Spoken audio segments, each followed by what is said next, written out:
बोल बिंदासमध्ये आहात तर हसासुद्धा बिंदास, तरच परफॉर्मन्सला मजा येईल. हां कळलं मला, पहिलाच ट्राय माझा किती घाण होता. ठीक आहे. हां तर करू सुरुवात.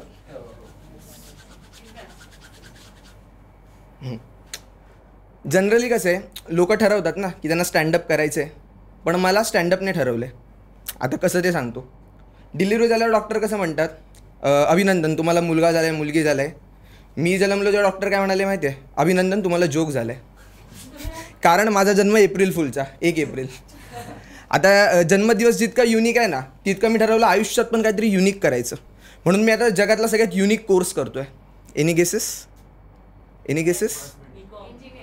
ऑफकोर्स यार, बीकॉम इतकं युनिक जगात काहीच नाही. कारण बीकॉम केल्यावर आहे ना तुम्हाला डिग्री नाही मिळत, पार्टिसिपेशन सर्टिफिकेट मिळतं की तुम्ही कॉलेजमध्ये 3 वर्ष सहभागी होता की नव्हतं हे कोणालाच माहिती नसतं. बरोबर आहे की नाही? हां.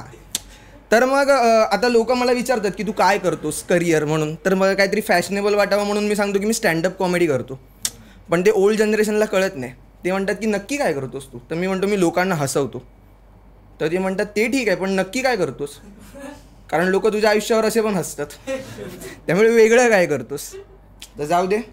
आणि तुम्हाला माहिती आहे ना, ॲक्टिंग आणि ॲक्टर्स आणि इन्फ्लुएन्सर हे कसं सेम प्रोफेशन आहे, तसंच स्टँडअप आणि पॉलिटिशियन्स यांचं पण सेम प्रोफेशन आहे.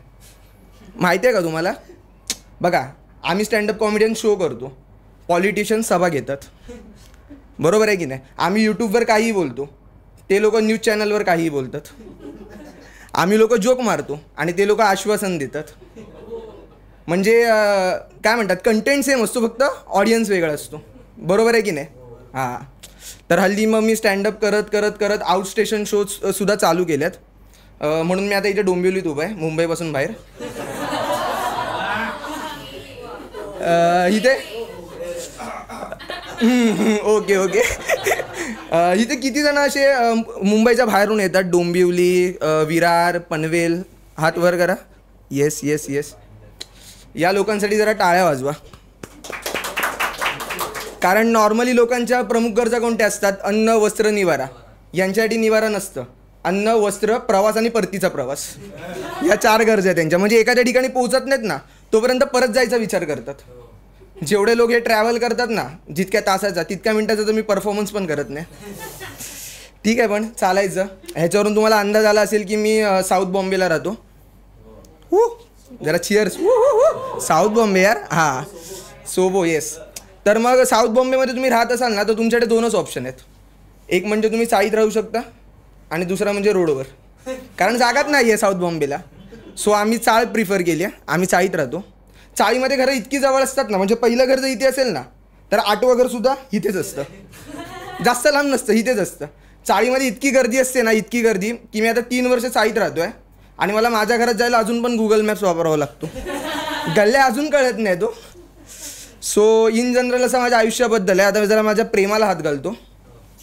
माझं पहिलं प्रेम मराठी भाषा. मराठीमध्ये माझं शिक्षण झालं आहे, त्यामुळे मी लहानपणीच ठरवलं होतं मोठं होऊन काय व्हायचं, तर मराठीचा शिक्षक. जरा युनिक माहीत आहे ना तुम्हाला सुरुवातीपासून. सो मग मी 7वीत असताना एकदा व्याकरणाचं पुस्तक वाचत होतो. तडास्तातून तावडीतून बादरायण संबंध उगाच जोडलेला संबंध. तसंच मी पुस्तक बंद केलं आणि बाजूला ठेवून दिलं. कारण प्रेम बिम आपल्या जागी बरोबर आहे, पण लग्न अवकातीतल्या मुलीशीच करायचं असतं. त्यामुळे करिअर पण कसं जरा अवकातीनुसार ठरवायचं मी ठरवलं. मग म्हटलं काय करायचं असा विचार करत होतो. पण अरेंज मॅरेज करतात ना, तसं बाबांनी येऊन सांगितलं की तू यापुढे डॉक्टर व्हायचं. आता बाबांना कोण सांगणार? सायन्स आणि माझं कसं साऊथ बॉम्बेच्या मुलीसारखं आहे की त्याचं ॲक्सेंट आणि नखरे मला कधीच जमले नसते सायन्सचे. पण ठीक आहे, बाबांची इच्छा म्हणून मी बसलो अभ्यासाला. आणि एक दिवस बाबांसमोरच अभ्यास करत होतो आणि वाचलं मी, atom is a smallest part of a unit, असं वाक्य होतं. Atom is a smallest part of a unit. आणि मी चुकून वाचलं item is a smallest part of a unit. अब्बू थेट मान गए, म्हणाले बेटा तुमसे नाही हो पाएगा, तुम बी कॉम ही करो. म्हणून मग मी बी कॉम करायला घेतलं.